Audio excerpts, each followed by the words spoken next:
Ulan, tuloy pa rin ang Goma Cup sa Boracay. Bukod sa golf, nagtagisan din ang mga celebrities sa water sports. Makichika tayo kay Lars Santiago. Umulan man kaninang umaga dito sa Boracay, hindi pa rin ito nakabawas sa pananabik ng mga kalahok sa 14th Goma Cup. Pagtila ng ulan, tuloy ang tee-off.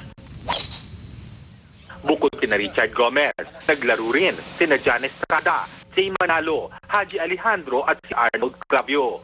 Maging si Gracia o Samantha Lopez, umuwi pa sa Pilipinas mula sa New York para sa Goma Cup. Ito talaga ang sports niya sa Amerika at member na siya ng Filipino-American Golfers Association. How do you find the course? Very nice. Yung back nine maganda kasi kita mo talaga yung they have a very nice, great scenery. So medyo mahirap lang kasi first time namin but we're having so much fun. Everybody will have a good time, masaya sila. Tsaka yung at the end of the day, pagkatapos sila maglaro, nagkakatuwa eh. Parang ang ending talaga magandang experience for everybody.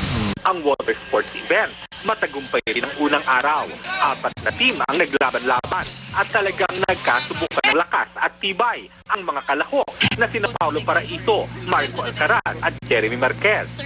Takbuhan, akyatan at languyan ang labanan.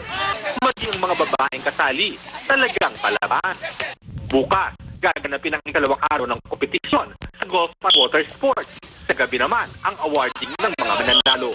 Mula sa Boracay, Lars Santiago, updated sa Showbiz Happening.